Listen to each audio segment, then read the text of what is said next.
Hi everyone, welcome to my video. In this video I want to talk to you about the 5 basics you must need to know about WordPress. So and then let's get started. So the first thing is difference between WordPress.com and WordPress.org. So when you want to build a website with WordPress, maybe you heard about WordPress, how good WordPress is and what you all can do with WordPress. So then maybe you try to find WordPress on Google, and if you enter WordPress on Google, chances are high that WordPress.com will rank in the first place, and then you click on it and then you wonder how this works. And so right now I am on the WordPress.com website. So WordPress.com is different to WordPress.org. So WordPress.com is online website builder like any other online website builder like Wix, like Squarespace and so on. So this most of the times when people talk about WordPress, they mean the free version, WordPress.org.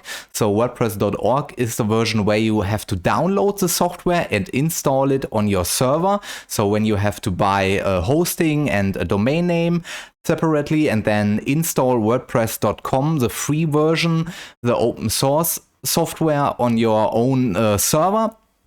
So with WordPress.com, this is something where you can sign up to and build your website on the platform. This is a little bit different. Here you can see the prices. So if you want to build a free website, of course, then you can go with WordPress.com, but you are very limited in the capability of WordPress.com. So this means you have not the freedom to customize your website and install plugins and rewrite the code. So here you can see WordPress.com is little bit different. So most of the times when people talk about WordPress, they mean WordPress.org, and here's the WordPress.org website. So here you have the chance to download WordPress.com, the WordPress free WordPress version, and install it on your own server, on your own hosting, and connect it with your domain. So if you are go this route, and this is definitely the best route if you go with WordPress.org, because then you have all the freedom. You can install every plugin you want. You don't have to pay for this. Only thing you have to pay for your domain, of course, and for your hosting. And then of course you can install every plugin. You can customize your website, and literally, when people talk about WordPress, they mean WordPress.org. And now let's go to the next thing. If you have installed WordPress, then you will start, you want to build your website. And for this, you need a website builder tool. So when people talk about website builder in WordPress, they mean something like Elementor, Divi, Beaver Builder. There are so much page builder tools for WordPress, for your WordPress website.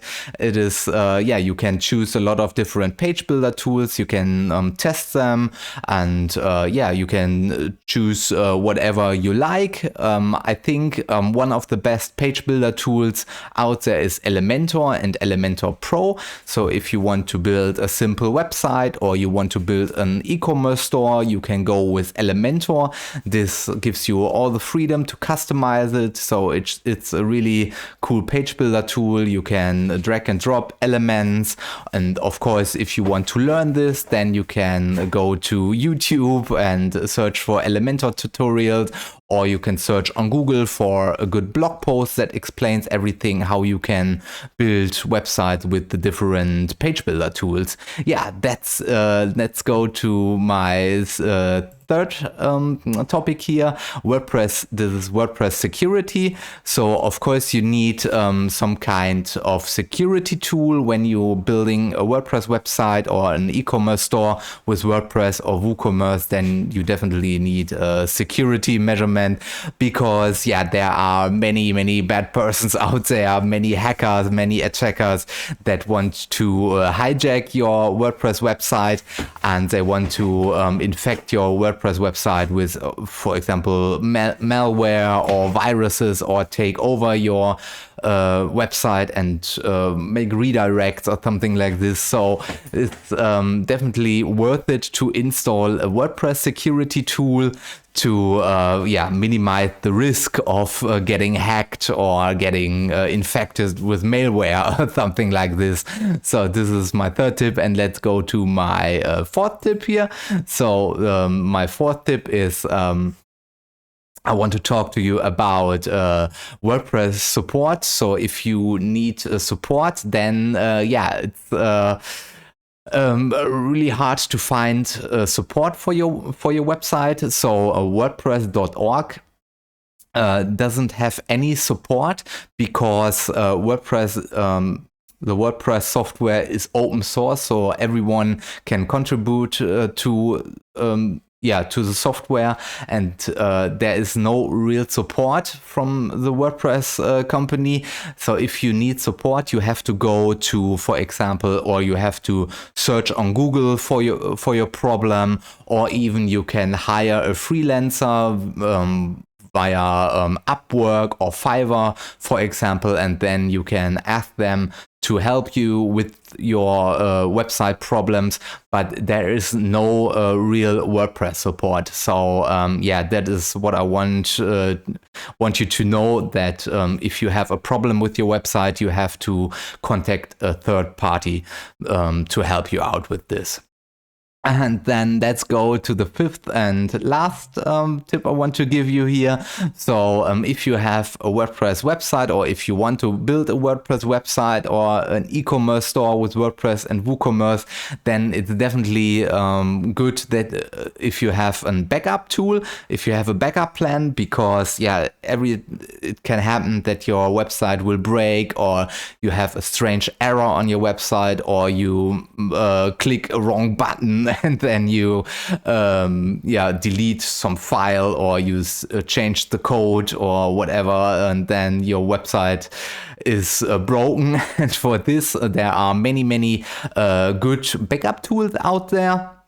So you can schedule a backup, automatic backup plan, so that, for example, every day or every week your website will get automatic backup, and your backup file gets stored on a separate server or on your Google account, or wherever you want. You can store your backups.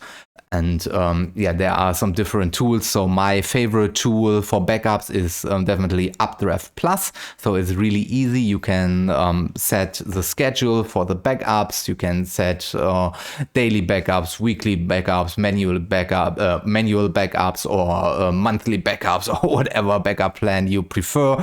And then the tool will automatically back up all the files and the database of your website. And in the worst case scenario, if your website breaks, then you can restore your website with only one click. And it's really a must-have that you install a good backup tool. So and that's it so far for this video. If you have any questions, then let me know in the comments down below. I will try to answer your questions as fast as I can. And if you learned something new, my dog is barking now, of course. If you learned something new, then Cooper. Sorry, then press the thumbs up button. And if you want to see more from my channel, then of course subscribe to my YouTube channel. I would appreciate it. And thank you very much for your time, and thanks for watching, and see you in the next video. Bye.